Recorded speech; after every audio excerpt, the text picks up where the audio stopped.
नर्मदे हर दादा. नर्मदे हर दादाजी, नर्मदे हर. प्रथम तुम्हाला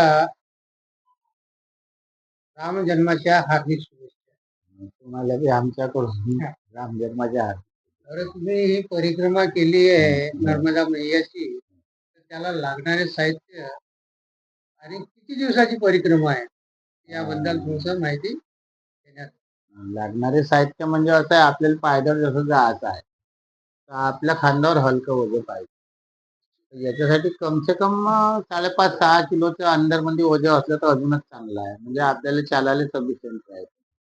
त्याच्यासाठी कसं, जे बॅग येते ऑनलाईन वरून जे बोलावली बॅग येते तर ते राहते हलकी.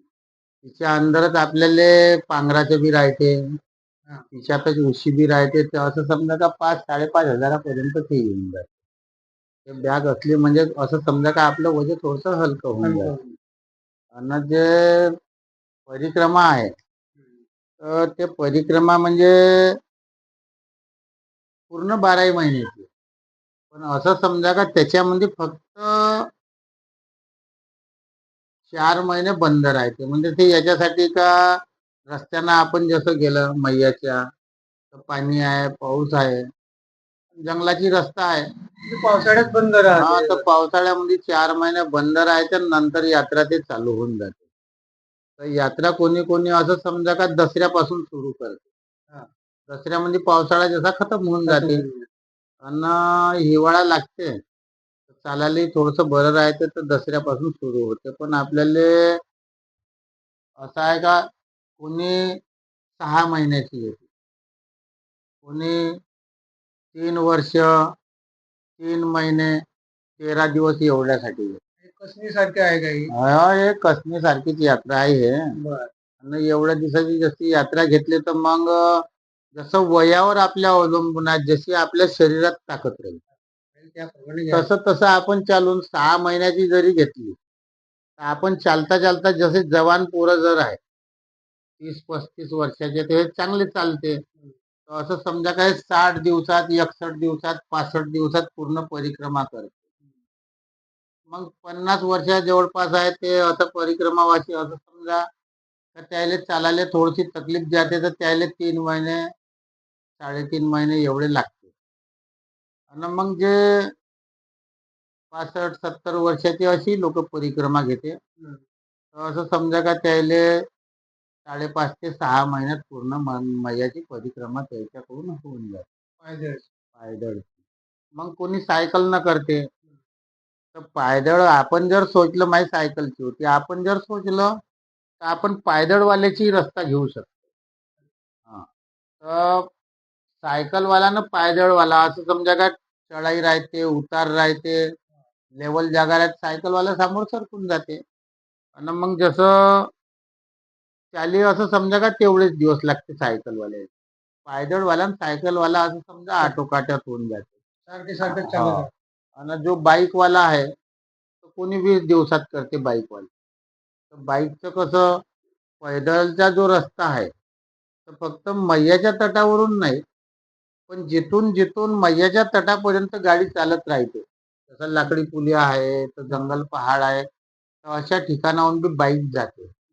हा, आणि तो 20 दिवसाची यात्रा आहे ना, जे कोणी कार न जाते, कोणी ट्रॅव्हल्स न जाते, तर ट्रॅव्हल्स वाल्याला 15 दिवसामध्ये ते यात्रा करून टाकते पूर्ण परिक्रमा. पावन होते काय ते पैदळवाला पावन होते की जास्त ना, ते कसं आहे जीवनात आपल्याला असं आहे की एक आपल्याला अशी आशा आहे. हा, आपल्याला अशी एक आशा आहे का त्याला आपल्याला एक मैयाची परिक्रमा करायची. आता ज्याच्यानं होत नाही, तर कोणी कार न जाते, कोणी बाईक न जाते, ना कोणी बस न जाते.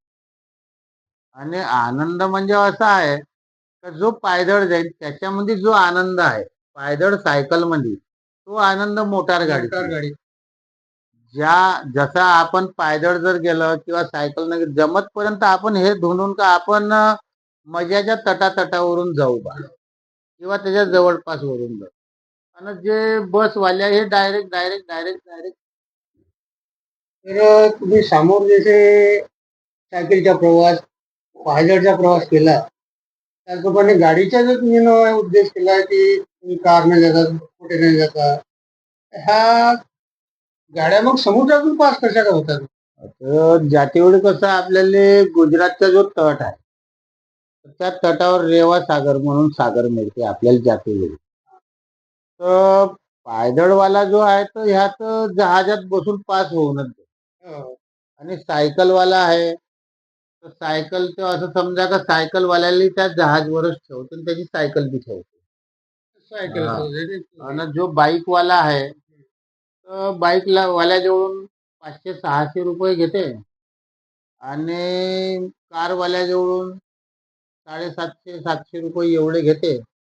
आणि तिथचे जे लोक आहे ड्रायव्हर लोक तर ते बाकी लोकायले सर्वाले जहाजावर परिक्रमा म्हणजे हे खंडत नाही झाली पाहिजे, मैयाले पास नाही करतायत म्हणून हे जो बाकी लोक आहे परिक्रमा करणारे हे सर्व जहाजात बसून जाते त्या डोंग्यावर. हा. आणि हे जो त्याचे जो तटावर ड्रायव्हर राहते तर दुसऱ्या मार्गाने आपल्याला अशी फिरवून त्याने त्याखाटल्या तटावर गाड्या आपल्याला देऊन देते. आणि आपण जेव्हा मग ते समुद्रातून जाऊ तर त्या तटावर आपल्याला पूर्ण गाड्यावाले मिळून जाते. नमामि देवी नर्मदे हर दादाजी.